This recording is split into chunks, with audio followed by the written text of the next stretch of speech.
नमस्कार दोस्तों, स्वागत है आपके पसंदीदा न्यूज ब्रीफ में, जहां आज 6 अक्टूबर 2025 की खबरें, जहां हम तेज, सटीक और रोचक अंदाज में लाते हैं आज की 10 बड़ी खबरें। अगर आपको हमारी मेहनत पसंद आए तो वीडियो को लाइक, इसे अपने दोस्तों के साथ शेयर करें और अभी सब्सक्राइब कर लें ताकि अगली खबरें सबसे पहले आप तक पहुंचे। अब शुरू करते हैं, चलिए सीधे खबरों पर चलते हैं। जीके क्वेश्चन, कमेंट में जवाब दें। सही उत्तर देने वालों में से एक को मिलेगा स्पेशल शाउट आउट और डिजिटल गिफ्ट। प्रश्न, भारत का पहला उपग्रह किस वर्ष लॉन्च हुआ था? ए 1965, बी 1975, सी 1980, डी 1990। खबर 1, सोने चांदी के दामों में उछाल। सोने की कीमत में तेजी जारी है। 24 कैरेट सोना 10 ग्राम के लिए 1,19,550 रुपए तक पहुंच गया है। त्योहारों से पहले वैश्विक मांग और घरेलू खरीदारी के कारण चांदी भी महंगी हुई। प्रमुख शहरों में 10 ग्राम सोने का भाव औसतन 1,19,400 रुपए रहा। त्योहारों के सीजन में निवेशक और ग्राहक दोनों की मांग बढ़ने से स्थानीय बाजार में सोने चांदी की कीमतें ऊंची रहीं। रुपये के उतार चढ़ाव, वैश्विक सोना भाव और ज्वेलरी खरीद का रुझान संयुक्त रूप से प्रभावी रहा। ज्वेलर्स और खरीदार दोनों ने बढ़ती कीमतों का अनुभव किया। अब बढ़ते हैं अगली खबर की तरफ। देवरिया का मामला। खबर 2, देवरिया में स्कूल मैनेजर गिरफ्तार। उत्तर प्रदेश के देवरिया में एक स्कूल के प्रबंधक को नाबालिग छात्रा से दुष्कर्म के आरोप में गिरफ्तार किया गया। आरोपी ने फेल करने की धमकी देकर कई बार घटना को अंजाम दिया। पीड़िता की शिकायत पर पुलिस ने मामला दर्ज कर जांच शुरू कर दी। घटना की शिकायत पर पुलिस ने त्वरित कार्रवाई की और आरोपी को हिरासत में लिया। परिवार, मेडिकल और फोरेंसिक जांच की प्रक्रिया शुरू हो गई है। शिक्षा विभाग और स्थानीय प्रशासन से भी सहयोग की उम्मीद जताई जा रही है ताकि पीड़िता को सुरक्षा और न्याय मिल सके। आगे बढ़ते हैं संभल मस्जिद की खबर पर नजर।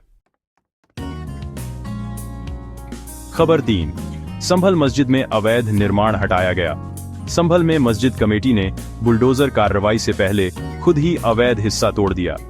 कोर्ट के आदेश के बाद यह कदम उठाया गया, जिससे तनाव कम हुआ और प्रशासन ने शांति बनाए रखने पर जोर दिया। कोर्ट के आदेश के बाद मस्जिद कमेटी का स्वयं अवैध हिस्सा हटाना तनाव कम करने वाला एक अहम कदम रहा।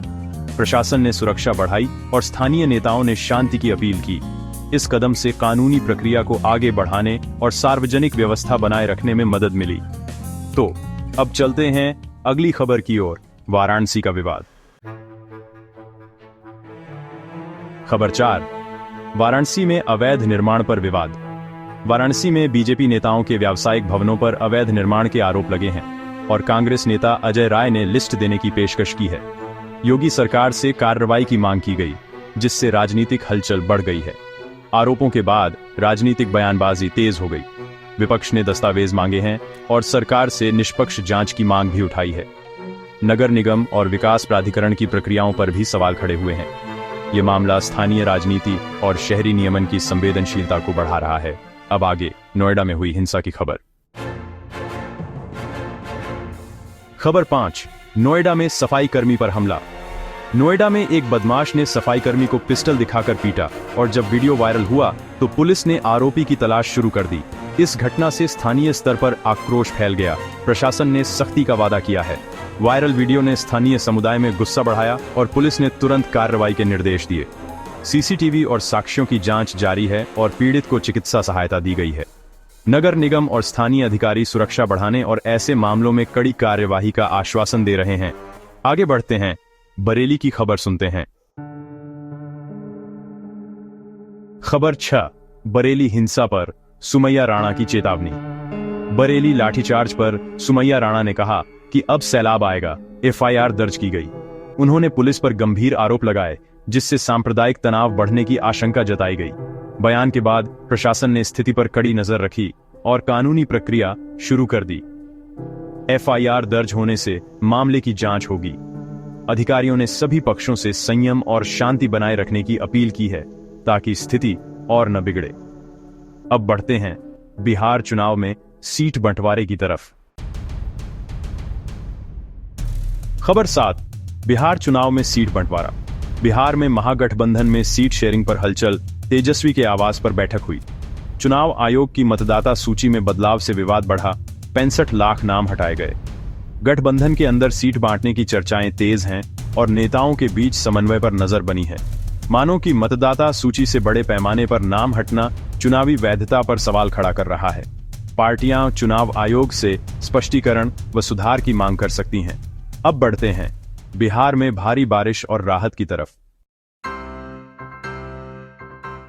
खबर 8, बिहार में भारी बारिश से राहत मिली है। बेगूसराय समेत कई जिलों में अक्टूबर के महीने में हुई भारी बारिश की वजह से तापमान में गिरावट आई है और रात के समय ठंड का एहसास होने लगा है। मौसम विभाग ने 5 जिलों में आंधी और बारिश को लेकर रेड अलर्ट जारी किया है।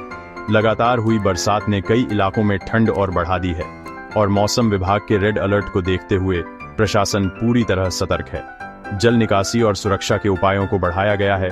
किसानों और स्थानीय लोगों को भी सतर्क रहने की सलाह दी जा रही है ताकि किसी भी आकस्मिक स्थिति से निपटा जा सके।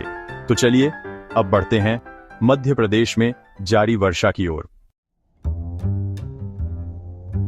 खबर 9, मध्य प्रदेश में वर्षा का दौर लगातार जारी है। राज्य में कम दबाव के कारण अगले 3 से 4 दिन तक बारिश जारी रहने की संभावना है, जिसमें रीवा, भोपाल समेत कई संभाग प्रभावित हैं। 10 अक्टूबर तक मानसून के विदा होने की संभावना जताई जा रही है, लेकिन किसानों को अपनी फसल के नुकसान की चिंता सताने लगी है। कम दबाव प्रणाली के कारण कई जिलों में लगातार बारिश हो रही है, जिससे फसल की कटाई पर असर पड़ सकता है। प्रशासन ने किसानों को बचाव के उपाय सुझाए हैं और प्रभावित क्षेत्रों की मॉनिटरिंग भी तेज कर दी गई है। मौसम की अनिश्चितता को देखते हुए राहत और बचाव की तैयारियां पूरी तरह से सक्रिय रखी जा रही हैं। अब बढ़ते हैं कफ सिरप से जुड़ी दुखद खबर की तरफ। खबर 10, कफ सिरप से बच्चों की मौत के मामले की जांच जारी है। मध्य प्रदेश और राजस्थान में कफ सिरप पीने से 11 बच्चों की मौत हो गई है, जिसके बाद 19 दवा यूनिटों पर छापे मारे गए हैं।